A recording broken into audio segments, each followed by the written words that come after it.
아, 아,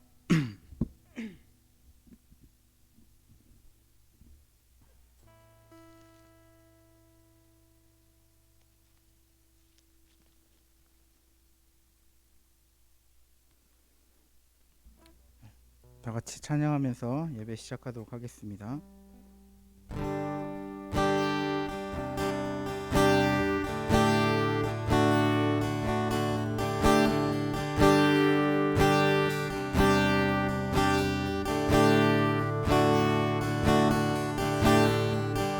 나의 공급자 내 생명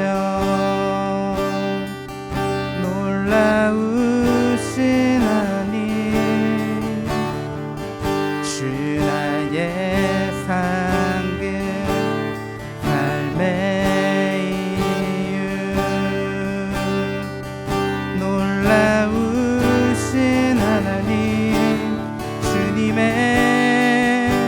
그 모든 것이 내 삶을 가득 채우네 내 모든 갈증과 필요 주 사랑으로 만족시키니 부족함 없네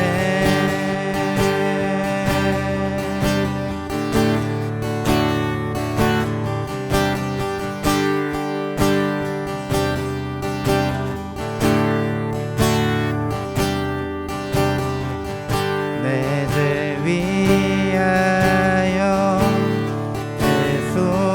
대속하신 놀라우신 하나님 다시 오실 왕 나의 모든 것 놀라우신 하나님 주님의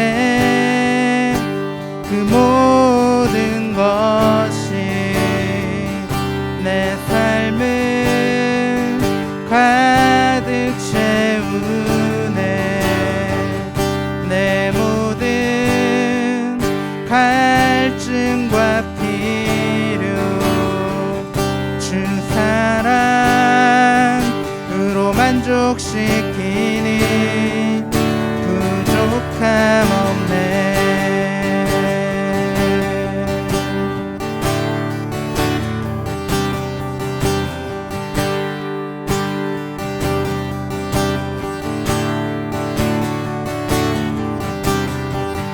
내가 원하는 모든 것보다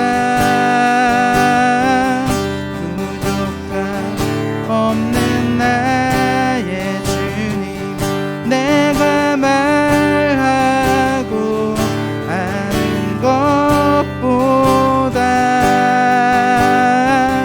더욱더 놀라우신 주님 내가 원하는 모든 것보다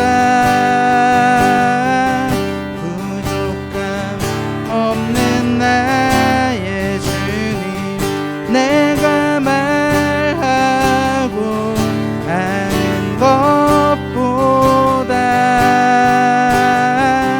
더욱더 놀라우신 주님의 그 모든 것이 내 삶을 가득 채우네 내 모든 갈증과 필요 주 사랑으로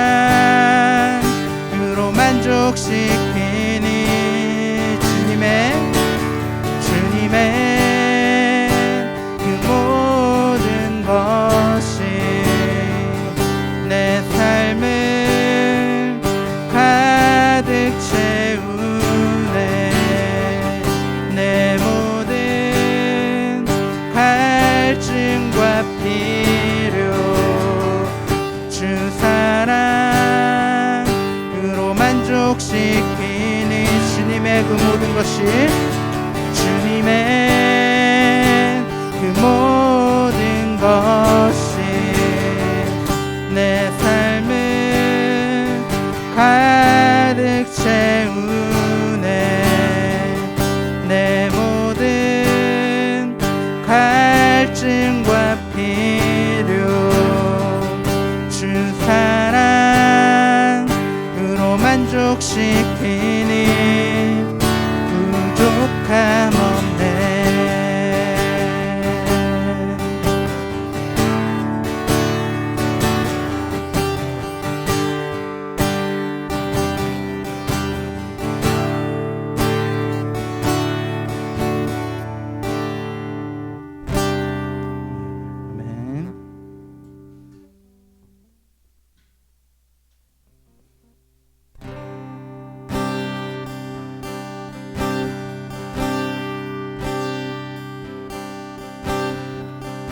무엇이 변치 않아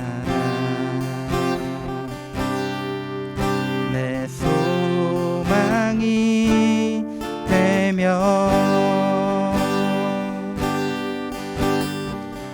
무엇이 한결같아 내 삶을 품으리. 그누가 날 만족해 해 내 영이 쉬며 그 누굴 기다려 내 영이 기쁘리.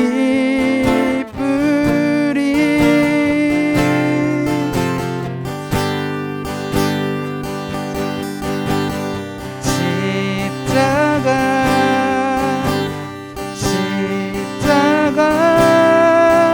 그 그늘 아래 내 소망이 있네. 십자가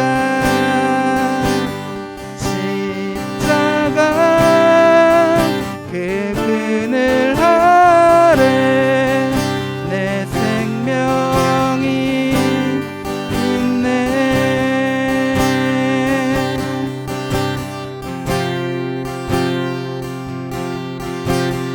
무엇이 변치 않아 내 소망이 되며 무엇이 한결같아 내 삶을 품으리. 그 누가 날 만족해 해 내 영이 쉬며 그 누굴 기다려 내 영이 기쁘리.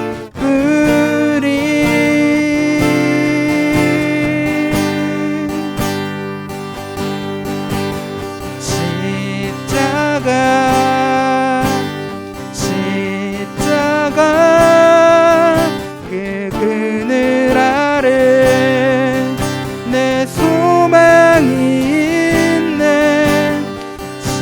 십자가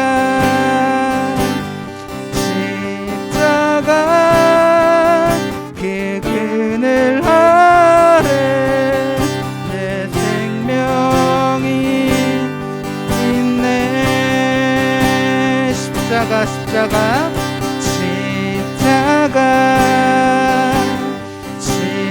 십자가 그 그늘 아래 내 소망이 있네.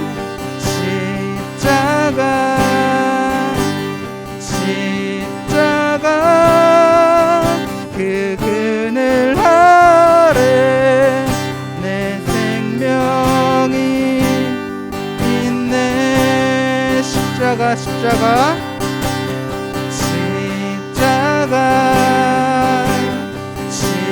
십자가 그 그늘 아래 내 소망이 있네.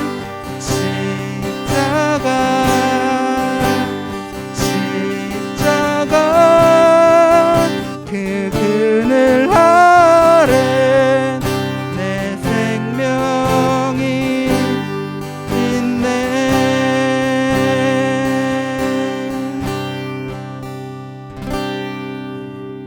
아멘. 네, 우리 다 같이 일어나서 나는 예배자입니다 찬양하도록 하겠습니다.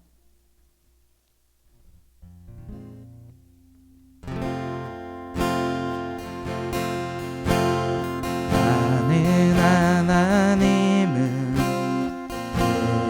예배하는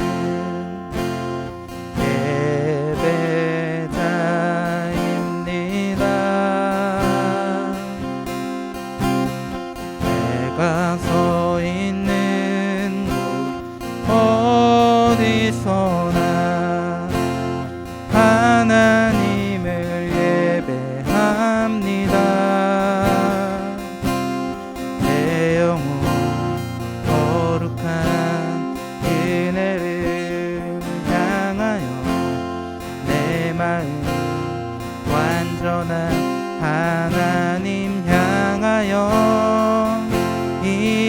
이곳에서 바로 이 시간 하나님을 예배합니다.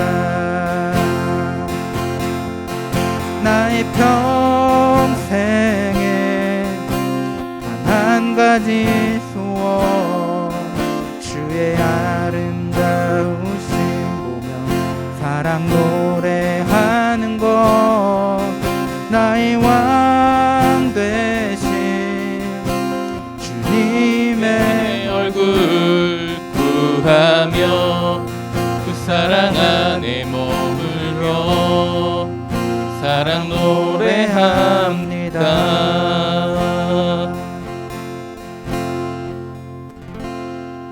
네, 사도신경으로 우리의 신앙을 고백하도록 하겠습니다. 나는 전능하신 아버지 하나님 천지의 창조주를 믿습니다. 나는 그의 유일하신 아들 우리 주 예수 그리스도를 믿습니다. 그는 성령으로 잉태되어 동정녀 마리아에게서 나시고 본디오 빌라도에게 고난을 받아 십자가에 못 박혀 죽으시고 장사된 지 4일 만에 죽은 자 가운데서 다시 살아나셨으며 하늘에 오르시어 전능하신 아버지 하나님 우편에 앉아 계시다가 거기로부터 살아있는 자와 죽은 자를 심판하러 오십니다. 나는 성령을 믿으며 거룩한 공교회와 성도의 교제와 죄를 용서받는 것과 몸의 부활과 영생을 믿습니다. 자리에 앉아주세요. 마음을 모아서 함께 기도하도록 하겠습니다. 할렐루야, 살아계신 하나님을 찬양합니다. 주님께서 우리를 만드시고 이 가운데 우리를 또 불러주셔서 이 시간 우리가 삶의 시간표를 잠시 멈추고 하나님께만 집중합니다. 하나님께 드리는 우리들의 사랑의 고백들이 주님 귀에 아름답게 들렸으면 좋겠습니다. 말씀 가운데 나아갑니다. 말씀이 잘 이해될 수 있도록 하나님께서 이 시간 성령 하나님으로 우리 가운데 함께해 주시고 우리 마음을 어루만져 주시사 우리들의 감정을 열어주시며 그것이 우리 삶 가운데 열매 맺을 때까지 우리 가운데 함께하여 주옵소서. 예수님의 이름으로 기도합니다. 아멘. 오늘 우리에게 주시는 하나님의 말씀은 구약 성경 사무엘하 13장 23절에서 39절의 말씀입니다.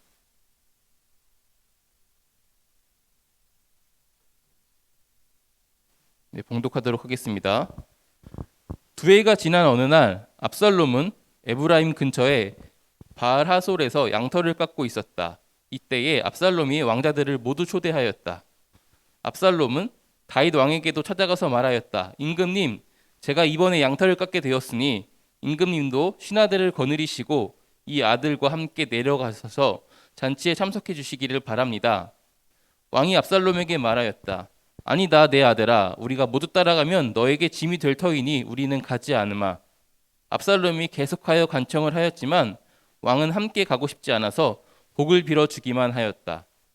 그러자 압살롬이 말하였다. 그러면 맏형 암논이라도 우리와 함께 가도록 허락하여 주시기 바랍니다.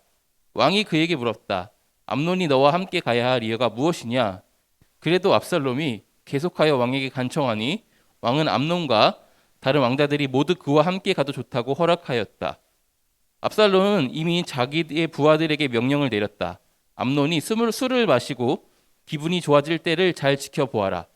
그러다가 내가 너희에게 암논을 쳐 죽이라고 하면 너희는 겁내지 말고 그를 죽여라. 내가 너희에게 직접 명령하는 것이니 책임은 내가 진다. 다만 너희는 용감하게 주저하지 말고 해치워라. 마침내 압살롬의 부하들은 압살롬의 명령을 따라서 하라는 그대로 암논에게 하였다. 그러자 다른 왕자들은 저마다 자기 노새를 타고 달아났다. 그들이 아직도 길에서 달아나는 동안에 다윗에게는 압살롬이 왕자들을 모두 쳐 죽여서 한 사람도 살아남지 못하였다는 소식이 들어갔다. 왕은 자리에서 일어나서 입고 있는 옷을 찢고 땅바닥에 누워버렸고 그를 모시고 서 있는 신하들도 다 옷을 찢었다. 그때의 다윗의 형 시므아의 아들인 요나답이 나서서 말하였다. 임금님, 젊은 왕자들이 모두 살해되지는 않았습니다. 암논 한 사람만 죽었습니다. 암논이 압살롬의 누이 다말을 육보인 날부터 압살롬은 그런 결심을 하고 있었습니다. 그러니 이제 높으신 임금님께서는 왕자들이 다 죽었다고 하는 뜬 소문을 듣고 상심하지 마십시오. 암논 한 사람만 죽었을 따름입니다. 그 사이에 압살롬은 도망쳐버렸다. 바로 그때에 예루살렘의 보초병 하나가 호로나임 쪽에서 많은 사람들이 언덕을 타고 내려오는 것을 보고서 왕에게 알렸다. 그러자 요나답이 왕에게 아뢰었다. 틀림없습니다. 왕자님들이 돌아오시는 것입니다. 이 종이 이미 말씀드리지 않았습니까? 요나답이 말을 막 마치는데 왕자들이 들어와서 목을 놓아 울기 시작하였다. 왕도 통곡하고 모든 신하들도 통곡하였다. 압살롬은 도망하여 그술 왕 암미웃의 아들 달메에게로 갔고 다윗은 죽은 아들 암논 때문에 슬픈 나날을 보냈다. 압살롬은 도망간 뒤에 그술로 가서 그곳에서 3해 동안 머물러 있었다.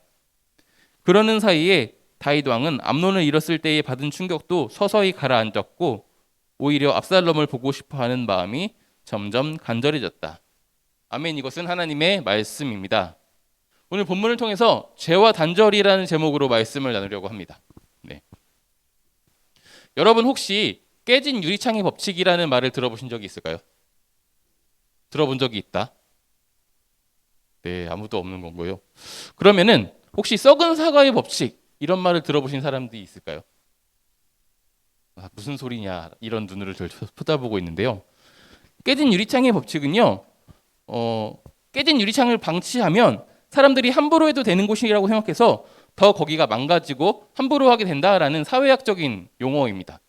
뭐 이런 거죠. 길을 가다가 차가 늘 서 있는데 이 차의 창문이 조금 깨져 있었는데 이것을 방치했더니 그 차는 버려진 차라고 생각해서 거기에 사람들이 쓰레기도 버리고 뭐 침도 뱉고 더럽히고 더 부시기도 하고 이렇게 차가 더 망가지는 모습들을 표현하는 사회학적인 용어인 것이죠.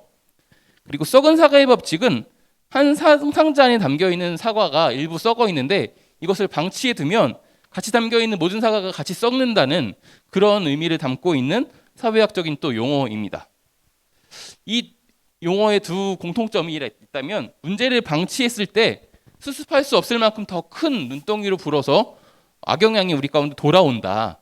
부정적인 효과가 돌아온다. 이런 의미를 담고 있는 말입니다. 이렇게 사회적인 이야기로 확대해서 이야기하면 나와는 조금 거리가 있는 것처럼 생각하는 경우가 많은데요. 사실 이런 요소들은 우리들의 삶의 되게 작은 부분에도 있습니다. 여러분 우리가 야식을 좋아하잖아요. 야식을 사랑하죠. 우리들의 스트레스를 해소할 수 있는.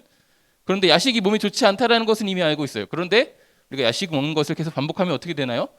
뭐 위에 병이 날 수도 있고 살이 찔 수도 있고 분명히 틀림없이 부정적인 영향으로 우리 가운데 돌아옵니다. 또 어떤 이야기를 뭐 미루거나 축소하는 습관, 또 일을 하지 않는 그런 습관들은 틀림없이 우리에게 부정적인 영향으로 돌아오게 됩니다. 뭐 살이 찌는 것들은 뭐 간단한 문제고 뭐 성적이 떨어질 수도 있고 어떤 인간관계가 나빠질 수도 있고요. 어떤 사회적인 성취의 문제에 있어서 부정적인 효과를 가지고 올 수도 있습니다. 우리는 이미 이것들을 모두 다 직간접적으로 경험한 사람들입니다. 그렇죠? 그런데 죄의 문제도 이와 크게 다르지 않습니다. 우리가 잘 알고 있는 것처럼 죄가 틀림없이 부정적인 것을 알지만 방치해 두었을 때 그 효과는 틀림없이 우리 가운데 더 부정적으로 더 크게 돌아온다라는 것입니다. 오늘 우리가 읽은 이 말씀은요, 작게는 다윗 가정의 비극, 크게는 이스라엘 전체 왕가의 어떤 비극을 보여주고 있습니다. 이 다윗 가정에서 일어난 비극은 요약하면 존속 살해입니다. 네.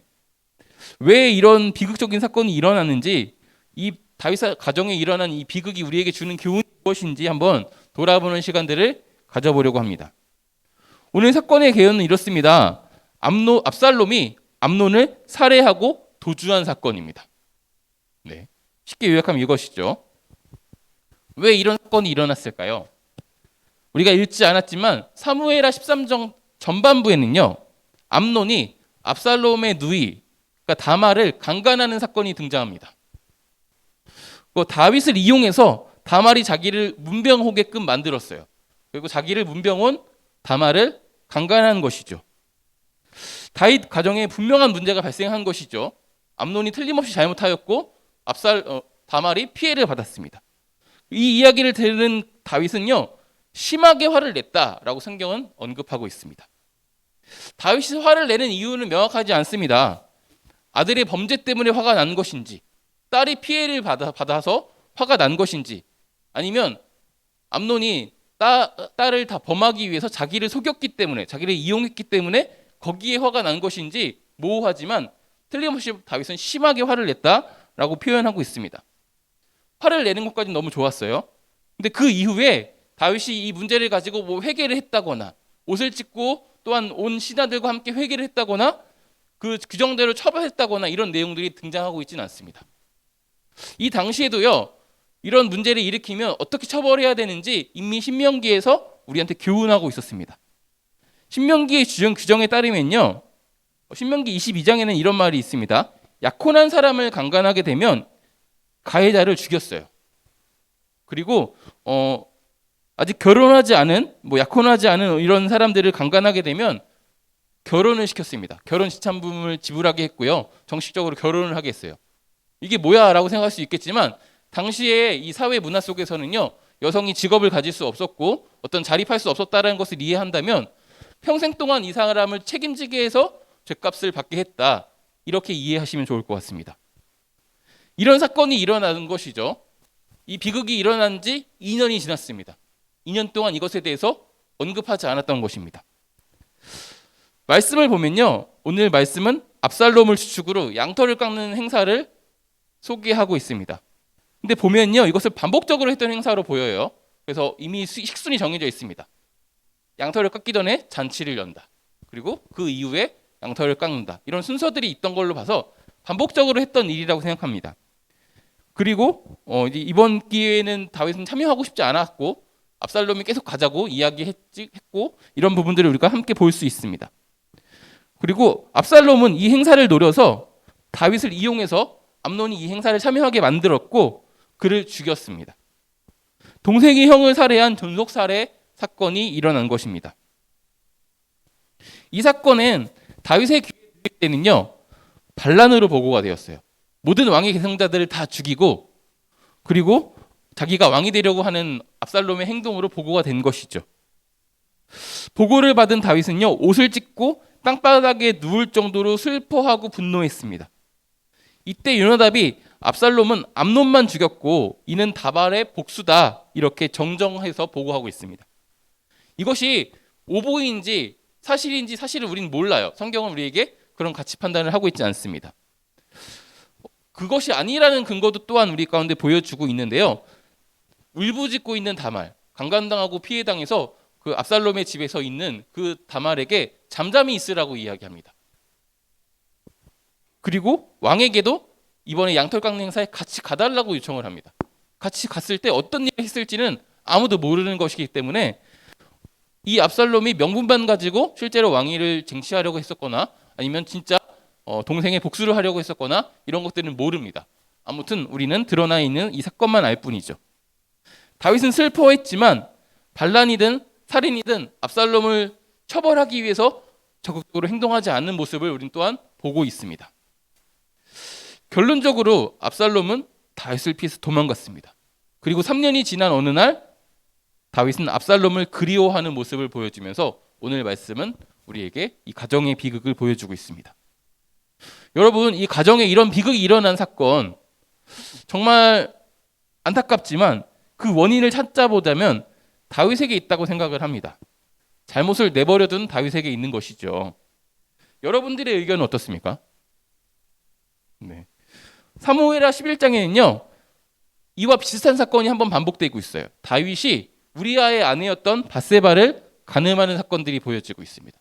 그리고 이것을 숨기기 위해서 우리아를 전쟁터 전선으로 보내서 죽게 만드는 사건들이 묘사가 되고 있고요. 12장에는요. 사무엘 선지자가 다윗에게 이것을 지적하자, 사무엘이 아니죠. 네, 선지자가 다윗에게 이것을 지적하자 다윗이 회개하는 장면이 나옵니다. 처절하게 회개를 하지만 그 죄의 값은 틀림없이 처해져서 그 자녀가 죽게 되는 일들도 보게 되어집니다.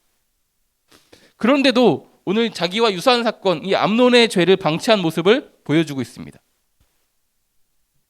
만약이라는 것이 역사에서는 의미가 없지만 그래도 가정을 해보면 만약에 다윗이 이 암논의 죄를 내버려두지 않고 처벌하고 철저히 회개하는 모습을 보여주었다면 오늘 말씀 속에 있는 다윗 가정의 존속상해와 같은 비극은 일어나지 않았을 것입니다. 딸과 두 아들 모두를 잃는 그런 비극은 일어나지 않았을 거라고 생각합니다. 그럼에도 죄를 방치하는 모습을 보여주고 있어요. 죄를 방치한다. 방치와 적극적인 개입은요, 사실 모두 불안할 때 일어나는 현상입니다. 어떤 사람은 불안하면 하나부터 열까지 다 간섭해서 이것을 불안을 막으려고 하고요.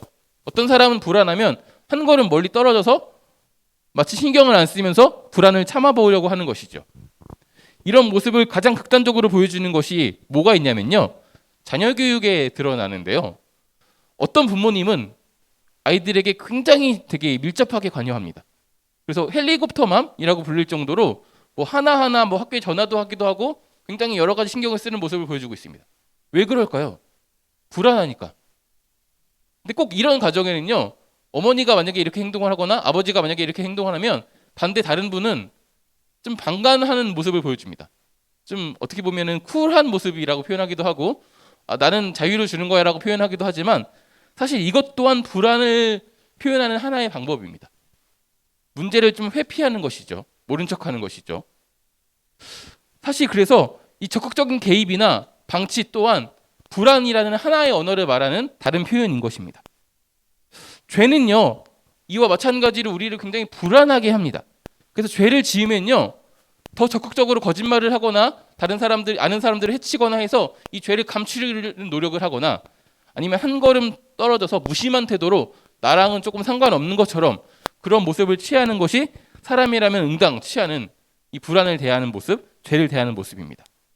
하지만 우리는 이미 알고 있습니다. 죄는 숨기고 회피한다고 결코 사라지지 않습니다. 사라지지 않는 죄의 결과는 죽음과 단절입니다. 성경은 우리에게 죄의 삭은 사망이라고 이야기하고 있고 범죄한 모든 사람들은 하나님과의 관계가 깨어지고 사람과의 관계가 깨어지고 그 공동체가 깨어지는 모습들을 우리는 볼 수 있습니다. 생명과의 단절, 인간관계와의 단절, 하나님과의 단절. 죄는요, 틀림없이 단절시키고 깨뜨리고 파괴합니다. 여기 있는 저와 여러분들은요, 이 죄가 나쁘다라는 것에 부동의하는 사람은 없어요. 그리고 죄가 사라지지 않는다, 죄의 삭시 사망이다, 이런 것은 우리가 교회 다니는 연수가 있기 때문에 이미 다 알고 있는 사실들입니다. 죄가 단절과 파괴를 가져온다는 이 말을 부정하지 않습니다. 하지만 이 죄의 문제, 나에게 개인적인 이 죄의 문제를 어떻게 해결할 것인지, 내가 이것을 어떻게 달아야 하는 것인지, 이것이 우리 가운데 해결되지 않는 문제인 것이죠. 여러분, 우리는 이미 알고 있습니다. 예수님께서 십자가에서 죽으심으로 우리들의 모든 죄를 이미 해결하셨습니다. 그렇죠? 그리고 여기에 모인 우리들은 이 모든 죄에서 자유하게 된 사람들입니다. 예수님께서 우리를 위해서 대속하셨기 때문입니다. 그런데 왜 우리는 여전히 죄에서 자유하지 못할까요?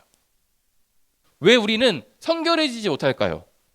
우리는 완전한 그리스도인이 될 수 있을까요? 죄를 짓지 않고 정말 예수님의 형상을 담는 그런 아름다운 모습으로 살아갈 수 있을까요?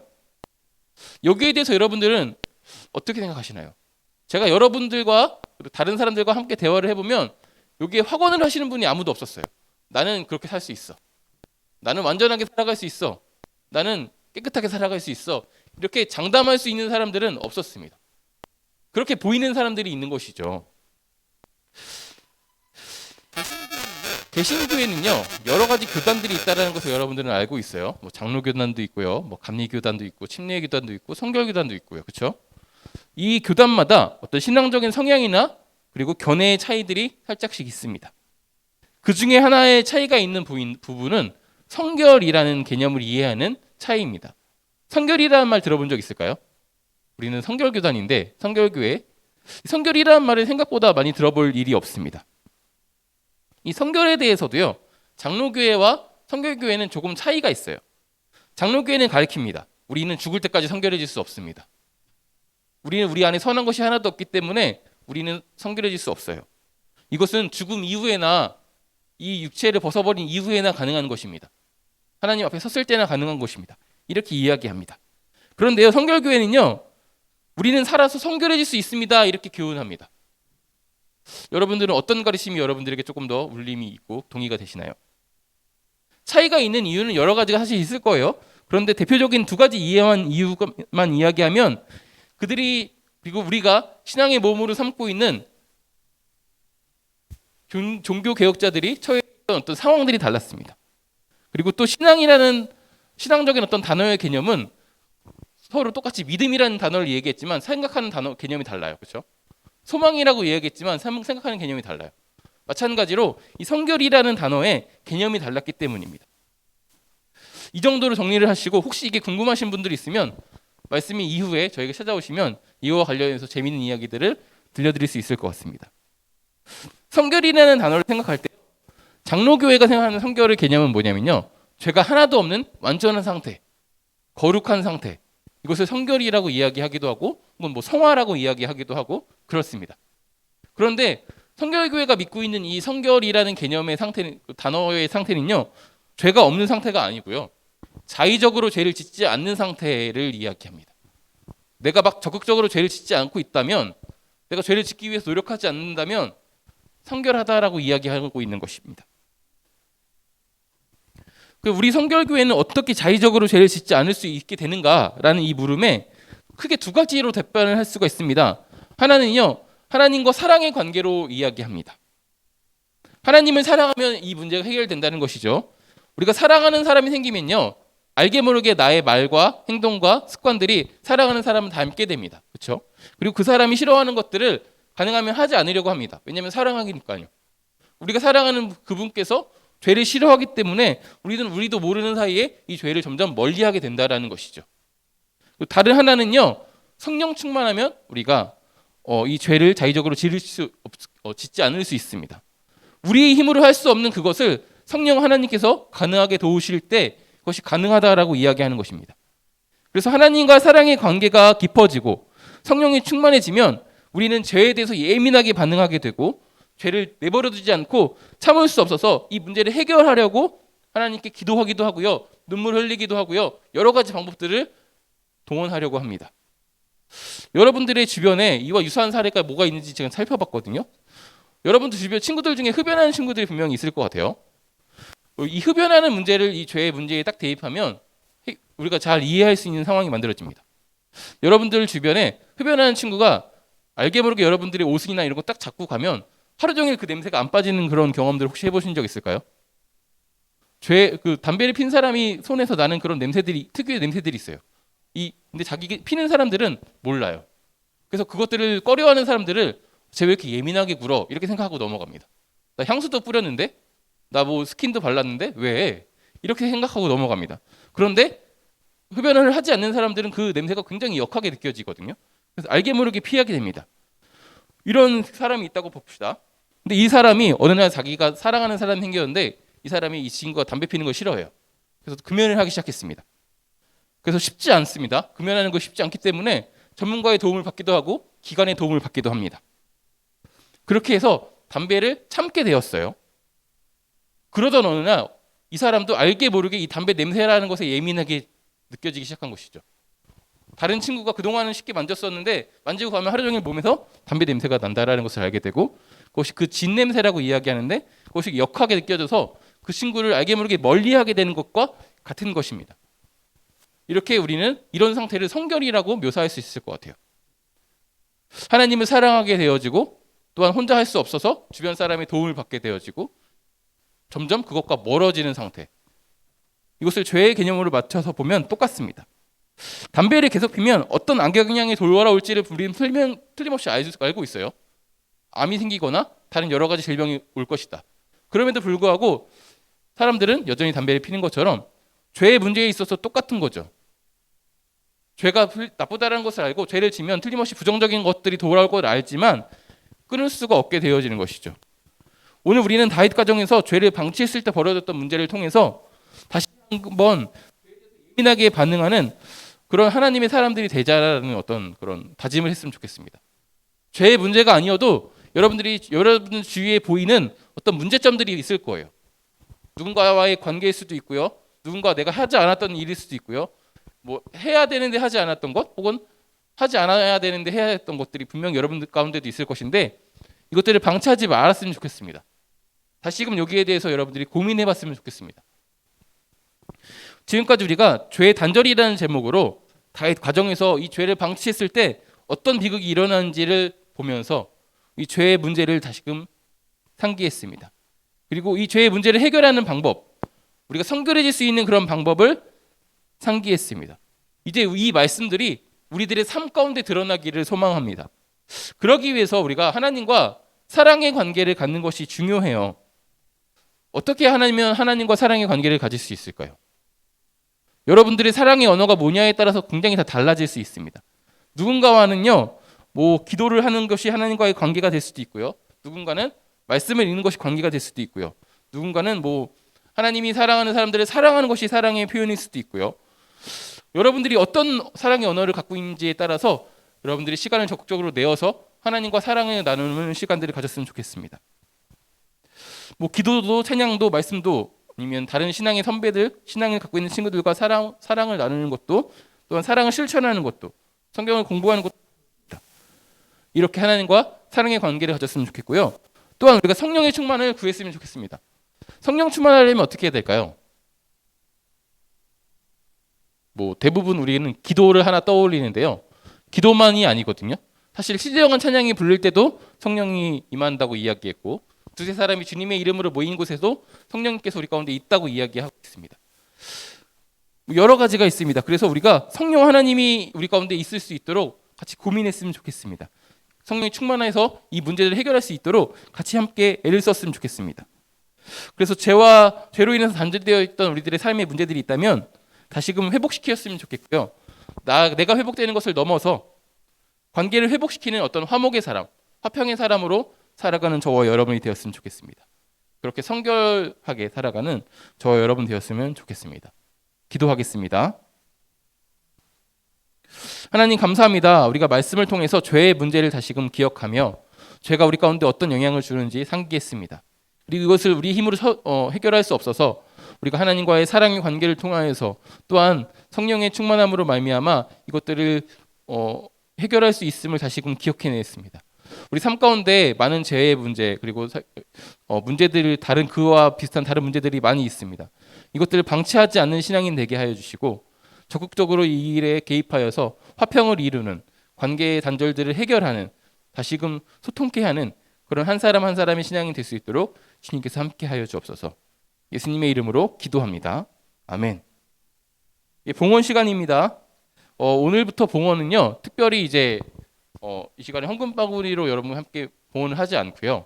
제가 여러분들과 함께 기도할 때 항상 오늘 혹시 빈손으로 나와서 민망하게 여기지 않게 해달라고 기도를 하는데, 선생님들이 실제 민망하지 않도록 그냥 뒤에 두고 자율적으로 헌금을 하면 어떻겠냐라는 의견을 주셨어요. 네, 그래서 이 시간에는 상징적으로 그냥 헌금 바구니를 앞에 갖고 가서 복원하는 그런 시간들을 갖고요. 여러분들이 이 시간 이후에 헌금 바구니는 똑같이 저기 앞에 있으니까요. 헌금하실 분은 들어오실 때나 나가실 때나 자유롭게 헌금을 하시면 좋겠습니다.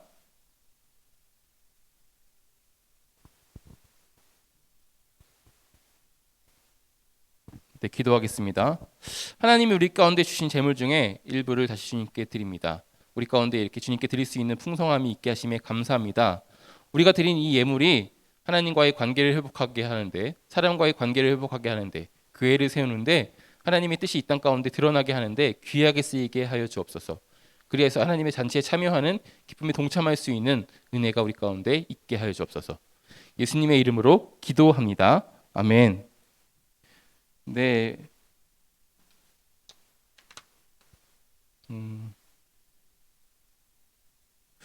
네, 특별히 이제 광고는요.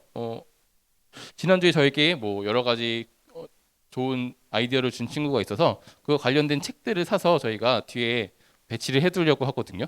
여러분들도 혹시 책을 구입하게 되면 뭐 창조과학이나 이런 쪽에 이제 관심이 있었던 친구들, 그리고 진화론과 창조론의 어떤 관계에 궁금했던 친구들이 있다면 그 책을 읽어보면 좋을 것 같아요. 만화로 된 책을 사려고 하니까요.